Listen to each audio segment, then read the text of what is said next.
দিন দিন কঠিন হয়ে যাচ্ছে চাকরির বাজার, বাড়ছে বেকারত্বের হার। এমন সব হতাশার মাঝেও কিছু সরকারি বেসরকারি উন্নয়নমূলক সংস্থা প্রতিনিয়ত আমাদের আশার আলো দেখাচ্ছে। তবে তার জন্য নিজেকে সবসময় প্রস্তুত রাখতে হবে, সবসময় রাখতে হবে আপডেট। সবাইকে স্বাগত জানাচ্ছি চাকরির বাজারে এবং সাথে আছি আমি সিউল আহমেদ। আজ আমরা দেখব এই সপ্তাহের বেশ কিছু সেরা চাকরির নিয়োগ বিজ্ঞপ্তি।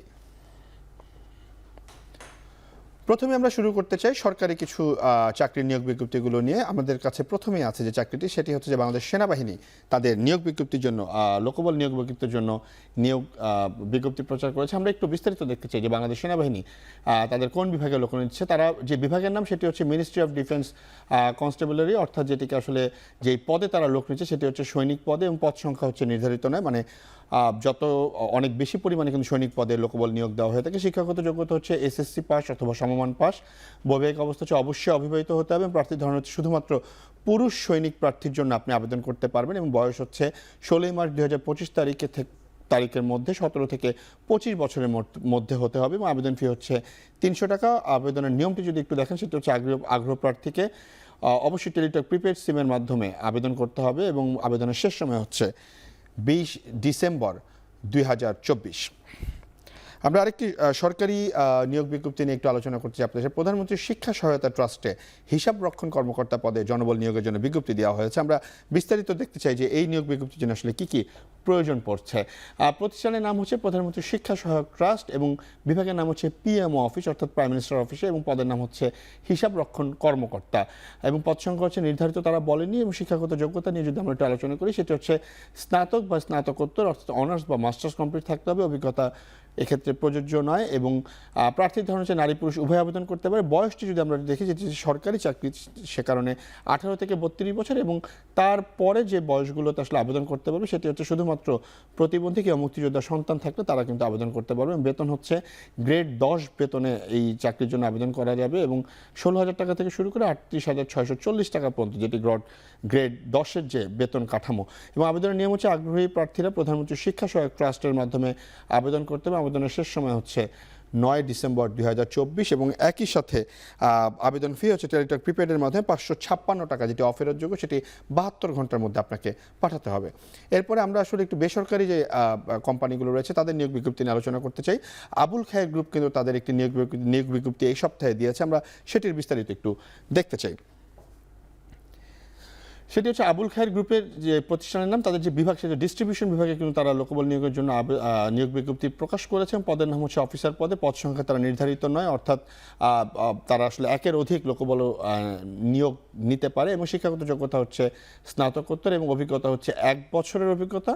এবং প্রার্থীর ধরন যদি আমরা দেখি সেটা নারী পুরুষ উভয় আবেদন করতে পারবে। বয়স সর্বোচ্চ 32 বছর এবং বেতন কিন্তু তারা উল্লেখ করে দিয়েছে সেটা হচ্ছে 45,000 টাকা এবং আবেদনের নিয়ম হচ্ছে আগ্রহীরা আবুল খায়ের গ্রুপের যে ওয়েবসাইট রয়েছে সেই ওয়েবসাইটের ক্যারিয়ার যে অপশনটা রয়েছে সেখানে গিয়ে আসলে আবেদন করতে পারবেন। আবেদনের শেষ সময় হচ্ছে 15 ডিসেম্বর 2024। আমরা আরেকটি বেসরকারি প্রতিষ্ঠানের নিয়োগ বিজ্ঞপ্তি নিয়ে আলোচনা করতে চাই। আপনারা নিশ্চয়ই জানেন যে ইবনে সিনা ট্রাস্ট বোর্ড রয়েছে, তাদের একটি নিয়োগ বিজ্ঞপ্তি দেওয়া হয়েছে। আমরা একটু বিস্তারিত দেখতে চাই যে ইবনে সিনা ট্রাস্ট প্রতিষ্ঠানের নাম এবং বিভাগের নাম হচ্ছে অ্যানেস্থেসিওলজি এবং পদের নাম হচ্ছে রেজিস্ট্রার, অর্থাৎ রেজিস্ট্রার পদে আপনি আবেদন করতে পারেন। পদ সংখ্যা তারা নির্ধারিত করে দেয়নি, তবে শিক্ষাগত যোগ্যতা হচ্ছে এমবিবিএস থাকতে হবে, সঙ্গে এমবিবিএসের সঙ্গে ডিপ্লোমা থাকতে হবে এবং সেই ডিপ্লোমা কিন্তু অ্যানেস্থেসিওলজির উপরেই থাকতে হবে। অভিজ্ঞতা হচ্ছে 2 বছরের। প্রার্থীর ধরন হচ্ছে নারী পুরুষ উভয় আবেদন করতে পারে। বয়স হচ্ছে সর্বোচ্চ 32 বছর এবং বেতন হচ্ছে সর্বনিম্ন বেতন হচ্ছে আপনার 60,000 টাকা এবং আবেদনের নিয়ম হচ্ছে সেক্রেটারি দ্য ইবনে সিনা ট্রাস্টের যে সেক্রেটারি হচ্ছে সেই বরাবর আবেদন করতে হবে এবং ঠিকানা হচ্ছে বাড়ি 48 রোড 9 ধানমন্ডি, ঢাকা 1209 এবং আবেদনের শেষ সময় হচ্ছে 11 ডিসেম্বর 2024। আমরা কিছু বেসরকারি উন্নয়ন সংস্থা নিয়ে আলোচনা করতে চাই। আপনারা নিশ্চয়ই জানেন যে বেসরকারি উন্নয়ন সংস্থা ব্র্যাক রয়েছে, সেই ব্র্যাকে কিন্তু নিয়োগ বিজ্ঞপ্তি দিয়েছে। আমরা একটু বিস্তারিত দেখছি ব্র্যাকের নিয়োগ বিজ্ঞপ্তির। প্রতিষ্ঠানের নাম হচ্ছে ব্র্যাক বাংলাদেশ এবং তাদের যে বিভাগ সেটা হচ্ছে রিক্রুটমেন্ট HCMP এবং পদের নাম হচ্ছে ম্যানেজার। পদ সংখ্যা নির্ধারিত করে দেয়নি তারা এবং শিক্ষাগত যোগ্যতা হচ্ছে স্নাতকোত্তর অথবা MBA ডিগ্রি থাকতে হবে, অর্থাৎ মাস্টার্স ডিগ্রি কমপ্লিট থাকতে হবে। অভিজ্ঞতা হচ্ছে 4 বছর এবং প্রার্থীর ধরন হচ্ছে নারী পুরুষ। বয়স নির্ধারিত করে তারা বলে দেয়নি, বেতনটাও তারা আলোচনা সাপেক্ষে রেখেছে, অর্থাৎ 4 বছরের অভিজ্ঞতা তারা চেয়েছে, অভিজ্ঞতার ভিত্তিতে কিন্তু বেতন নির্ধারণ করা হবে। আবেদনের নিয়ম হচ্ছে আগ্রহীরা ব্র্যাকের মাধ্যমে আবেদন করতে পারে। ব্র্যাকের যে ওয়েবসাইট রয়েছে, তাদের ক্যারিয়ার ওয়েবসাইটে গেলে আপনি কিন্তু নিজস্ব আপনি একটি সিভি তৈরি করে রাখতে পারবেন, এরপরে কিন্তু আপনি খুব ইজিলি আবেদন করতে পারবেন। এবং কর্মস্থলটা যদি আমরা একটু দেখি, সেটি কিন্তু কক্সবাজারে আবেদন, মানে যেই কক্সবাজারে কিন্তু আপনার এই ম্যানেজারের যে পদটি রয়েছে সেটির কিন্তু কক্সবাজারে আপনার কর্মস্থল হবে, সেটি হচ্ছে কক্সবাজার সদরে, এবং সেটির আবেদন করার সর্বশেষ তারিখ হচ্ছে 12ই ডিসেম্বর 2024। আমরা আরেকটি উন্নয়ন সংস্থা নিয়ে আলোচনা করছি, বাংলাদেশ রেড ক্রিসেন্ট সোসাইটি। তারা কিন্তু তাদের মেডিকেল অফিসার পদের জন্য নিয়োগ বিজ্ঞপ্তি দিয়েছে, এবং আমরা একটি বিস্তারিত একটু দেখতে চাই। সেটি হচ্ছে, প্রতিষ্ঠানের নাম হচ্ছে বাংলাদেশ রেড ক্রিসেন্ট সোসাইটি, বিভাগের নাম হচ্ছে অ্যাডমিন বিভাগে তারা লোক নিচ্ছে, পদের নাম হচ্ছে মেডিকেল অফিসার, পদ সংখ্যা হচ্ছে 2 জন, এবং শিক্ষাগত যোগ্যতা যদি আমরা একটু দেখি, সেটি হচ্ছে MBBS পাস থাকতে হবে, এবং অভিজ্ঞতা হচ্ছে 2 বছরের। নারী পুরুষ উভয় আবেদন করতে পারে। বয়স তারা নির্ধারণ করে দিয়েছে, সর্বোচ্চ বয়স হচ্ছে 45 বছর, বেতন হচ্ছে 60,000 টাকা, এবং আবেদনের নিয়ম হচ্ছে আগ্রহীরা তা বাংলাদেশ রেড ক্রিসেন্ট সোসাইটির মাধ্যমে আবেদন করতে পারবে। এবং কর্মস্থল হচ্ছে ঢাকায় যে বাংলাদেশ রেড ক্রিসেন্ট সোসাইটির অফিস রয়েছে সেখানে, এবং আবেদনের শেষ সময় হচ্ছে 15ই ডিসেম্বর 2024। আপনারা নিশ্চয়ই জানেন, প্রতি সপ্তাহে আমাদের সাথে একজন কর্পোরেট অতিথি উপস্থিত থাকেন, যিনি আমাদের চাকরির বাজারে বিভিন্ন কর্পোরেট টিপস দিয়ে থাকেন।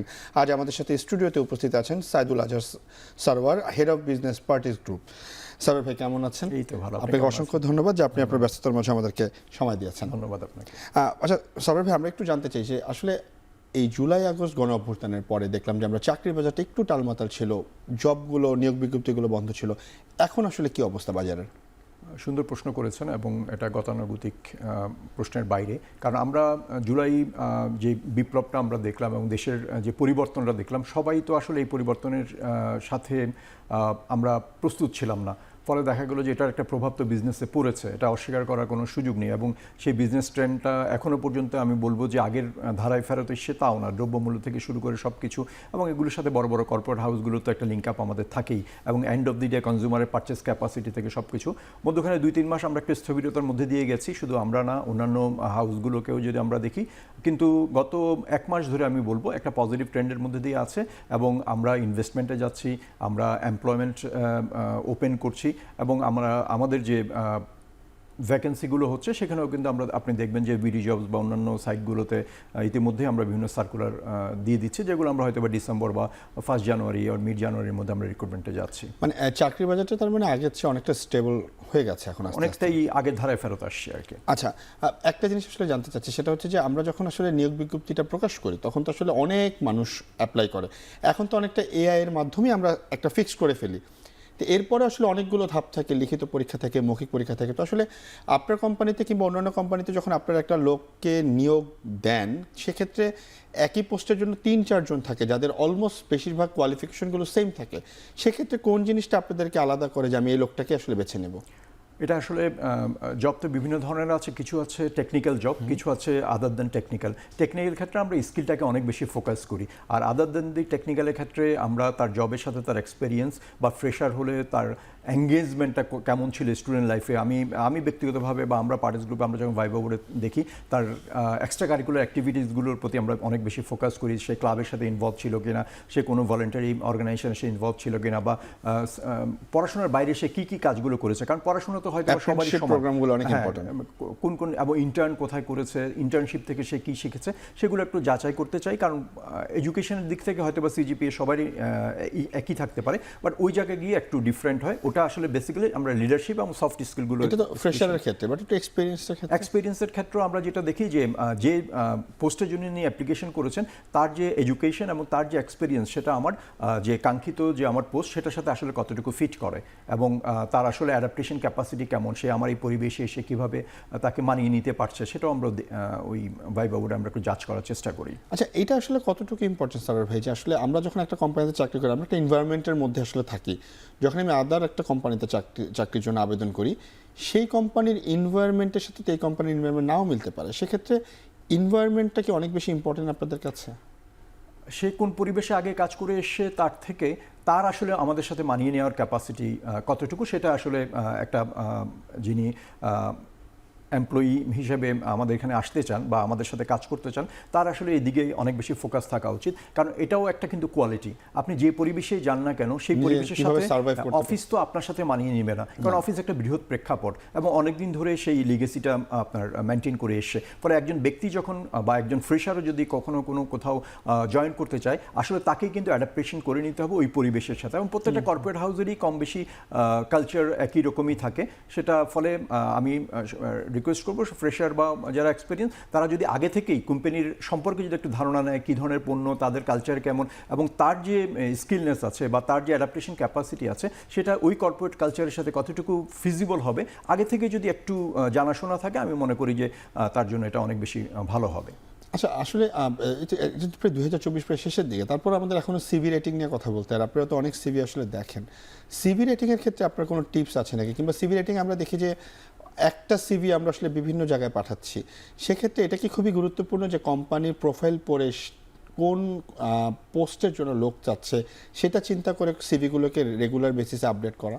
অবশ্যই সিল ভাই, আপনি সুন্দর একটা কথা বলেছেন। আমি মনে করি স্পেশালি আজকে যারা আমাকে শুনছেন, এই ব্যাপারে এখন থেকে আপনারা নিজেকে পরিবর্তন করবেন, যে কম্পিউটারের দোকান থেকে কপি পেস্ট করে আমি কোনো সিভি তৈরি করব না। কারণ আমি হয়তো বা সেলসের জন্য অ্যাপ্লিকেশন করছি, বাট আমি আমার আগের যে সিভিটা সেটা হয়তো বা আমার কোনো সার্ভিস ওরিয়েন্টেড বিজনেসের জন্য ছিল, বা ওটা ব্র্যান্ড মার্কেটিংয়ের জন্য ছিল, বা ওটা সাপ্লাই চেনের জন্য ছিল। আমি ওভারঅল যদি আমি MBA পাস করেছি, বাট বা ওইটা HR এর জন্য ছিল, কিন্তু আমার এখানে পোস্ট চেয়েছে সেলসে, ফলে আমাকে সেভাবে করে আমাকে কিন্তু সিভিটাকে রিরাইট করতে হবে এবং প্রত্যেকটা পোস্টের সাথে কিন্তু আমার এবং সেটাকে আমি হাইলাইট করব যেটা আমার ওই পোস্টের সাথে সবচেয়ে বেশি যায়। এবং আরেকটা জিনিস হচ্ছে, শুধুমাত্র যে আমি একটা জায়গায় ম্যানেজার ছিলাম, একটা জায়গায় GM ছিলাম, এভাবে উল্লেখ না করে আমি GM হিসেবে যে সময়কালটা আমার যে আমি বলবো যে প্রিভিয়াস যে অর্গানাইজেশনে বা এখন আমি যে অর্গানাইজেশনে আছি, সেখানে আমি কি আমার অ্যাচিভমেন্টগুলো ছিল সেগুলোকে যদি আমি হাইলাইট করি, ফলে আমরা যারা ওনাকে হায়ার করব, ফলে আমরা কিন্তু বুঝতে পারবো যে ধরেন কথার কথা যে উনি